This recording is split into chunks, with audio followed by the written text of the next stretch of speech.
ગુજરાતની ભૂગોળના અભ્યાસમાં આપણે સૌથી પહેલા ટોપિક તરીકે શરૂઆત કરેલી ગુજરાતના ભૂપૃષ્ઠની.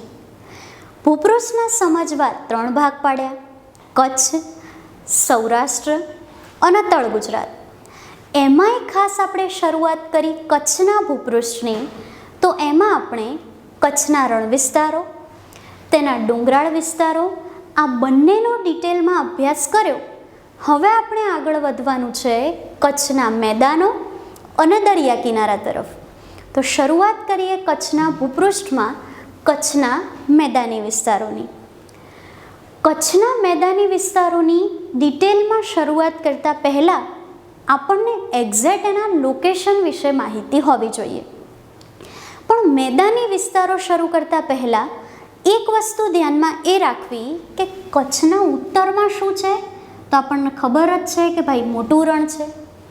કચ્છના દક્ષિણમાં શું છે, તો આપણને ખબર જ છે કે નાનું રણ છે. અને કચ્છના ઉત્તરમાં જે મોટું રણ છે એમાં જ ક્યાંક આવેલી છે કચ્છની ઉત્તરધાર.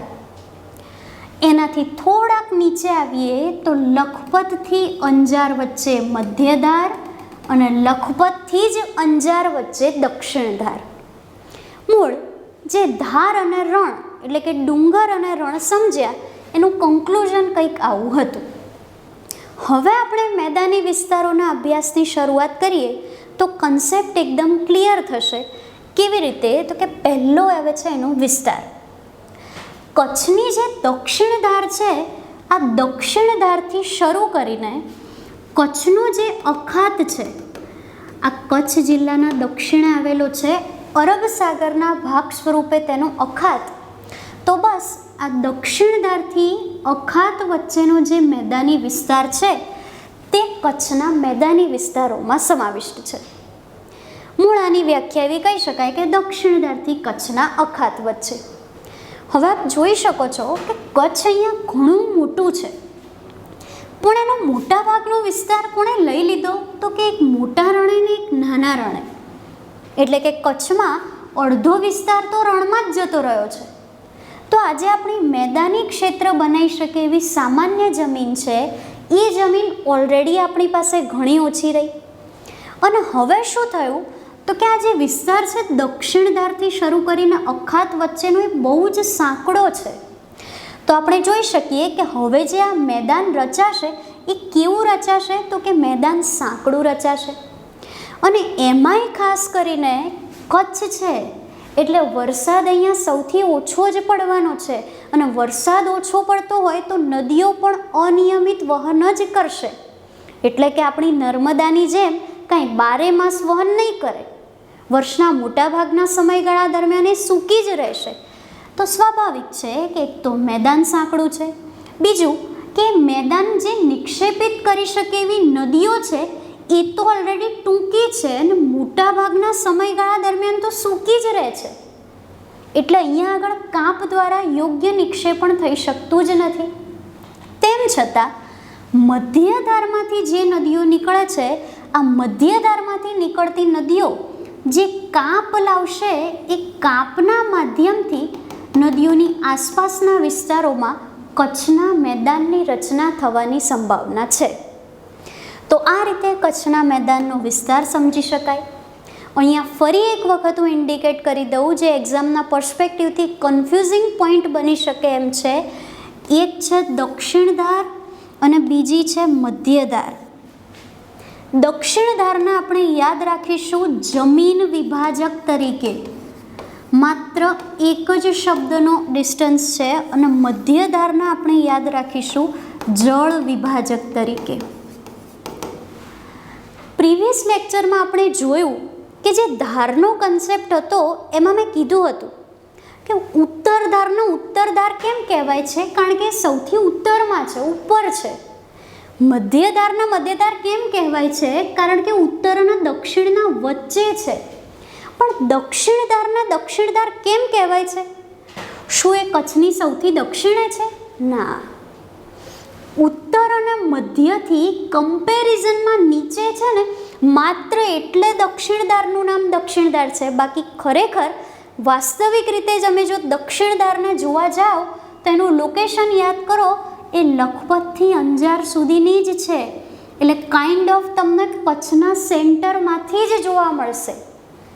તો કચ્છની જમીનોમાં જમીન વિભાજક તરીકે દક્ષિણ ધાર છે, અને આપણે વાત કરી ચૂક્યા કે મધ્ય ધાર જળ વિભાજક છે, કારણ કે અડધી નદીઓ એમાંથી ઉપર એટલે કે રણમાં અને અડધી નદીઓ એમાંથી નીચે એટલે કે અખાતમાં જાય છે. એક આ કન્ફ્યુઝિંગ પોઈન્ટ છે જે ખાસ પૂછાય તો કન્ફ્યુઝન થાય, ધ્યાનમાં રાખજો. મેદાની વિસ્તારોમાં આગળ વધીએ તો કચ્છમાં મુખ્ય 3 મેદાનો છે. એક છે વાગડનું મેદાન, બીજું છે બન્નીનું મેદાન અને ત્રીજું છે કંઠીનું મેદાન. શરૂઆત કરીએ પ્રથમ મેદાન એટલે કે વાગડથી, તો પહેલાં જ આવશે એની વ્યાખ્યા. વાગડનું મેદાન ક્યાંથી ક્યાં? તો કે કચ્છના મોટા રણ અને કચ્છના નાના રણ, આ બંને વચ્ચેનો જે વિસ્તાર છે એના વચ્ચે વાગડનું મેદાન આવેલું છે. વાગડના મેદાનમાં કંથકોટની ટેકરીઓ, આધોઈની ટેકરીઓ અને ચાડવાની ટેકરીઓ એમ 3 ટેકરીઓ આવેલી છે. જેમાં કંથકોટ આપણે શેના માટે યાદ રાખીશું? તો ભીમદેવ પ્રથમ ગુજરાતના સુવર્ણયુગ એટલે કે સોલંકી યુગના એક પ્રતાપી રાજા એટલે કે ભીમ બાણાવળી ગજનીના આક્રમણ સમયે કચ્છના કંથકોટમાં આશ્રય લે છે. તો એના માટે આપણે ખાસ કંથકોટ યાદ રાખીશું. આમ આ છે વાગડનું મેદાન. વાગડના મેદાન પછી આવે છે બન્ની વિસ્તાર. બન્ની આ એક એવું નામ છે કે જેના આધારે અમુક લોકો બન્ની બકરી પણ કહે છે, બન્ની વિસ્તાર છે એટલે બન્નીની ભેંસો પણ કહે છે, બન્ની ક્ષેત્રનું નામ છે એટલે બન્ની વિસ્તાર પણ કહેવાય છે. પણ આ બધું જ બન્ની કોના નામ પરથી છે? તો એક્ઝેક્ટલી બન્ની એ ઘાસ માટે જાણીતો પ્રદેશ છે. જેમ વિશ્વમાં કે ભારતમાં બાંબુ એટલે કે વાંસને આપણે એક શ્રેષ્ઠતમ વનસ્પતિ કહી શકીએ છીએ ને, તો એવી જ રીતે ગુજરાતની એક શ્રેષ્ઠ વનસ્પતિ કઈ છે? તો કે એ છે બન્ની. મૂળ બન્નીની વાત કરીએ તો કચ્છ જિલ્લાના ઉત્તરના વિસ્તારમાં બન્ની પ્રદેશ આવેલો છે. કેવો છે? તો કે નદીઓના કાંપ અને ચોમાસાના પાણીના કારણે ત્યાં આગળ ઊંચું ઘાસ ઉગી નીકળે છે, અને આ જે ઊંચું ઘાસ ઉગી નીકળે છે બસ એ જ તો બન્ની ઘાસ છે. આ જે બન્ની ઘાસ છે એનાથી ઝૂંપડા કચ્છમાં બનાવવામાં આવે છે, જે જોવામાં તો ખૂબ જ એટ્રેક્ટિવ લાગે જ છે, આપણે જોઈ શકીએ છીએ. સાથે સાથે કચ્છના સાંસ્કૃતિક વારસાને પણ પ્રદર્શિત કરે છે. હવે ઓબ્વિયસ વાત છે, જો આ કલ્ચર સાથે જોડાયેલો પોઈન્ટ હોય તો એનું પર્ટિક્યુલર કોઈ એક નામ હશે, તો કે બન્ની ઘાસથી બનેલા ઝૂંપડા, જેને આપણે કહી શકીએ ભૂંગા, અને ભૂંગાઓના સમૂહ એક સાથે આવા ઘણા બધા ઝૂંપડા આવેલા હોય તો એને કહેવામાં આવશે વાંઢ. ત્યાંથી આગળ વધીએ તો બન્ની વિસ્તારમાં જ બન્ની વિસ્તારના લોકોનો મુખ્ય વ્યવસાય જો કોઈ હોય તો એ છે પ્રવૃત્તિ પશુપાલનની.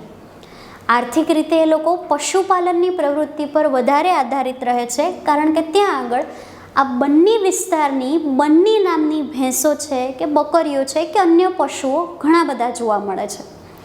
તો આ વાત થઈ ગઈ બન્ની વિસ્તાર વિશે. નેક્સ્ટ આપણે વાત કરવાની છે કંઠીના મેદાનની. કંઠી નામ પરથી જ આપણને કંઠી આકાર યાદ આવે. કચ્છનો દરિયા કિનારો આપણને સૌને ખબર જ છે કે સૌથી લાંબો છે. 406 કિલોમીટરનો દરિયા કિનારો કચ્છ પાસે છે. હવે આટલા બધા લાંબા દરિયા કિનારે સ્વાભાવિક છે કે ક્યારેક ક્યારેક કંઠીના આકારના મેદાનોની રચના થઈ શકે.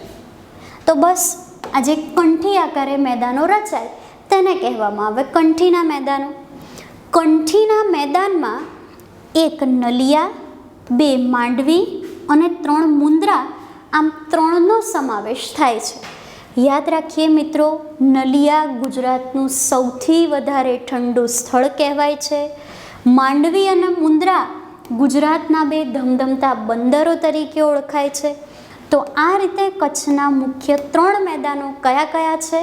તો કે એક હતું વાગડ, બીજું હતું બન્ની અને ત્રીજું આ વિસ્તાર છે કંઠીનું મેદાન.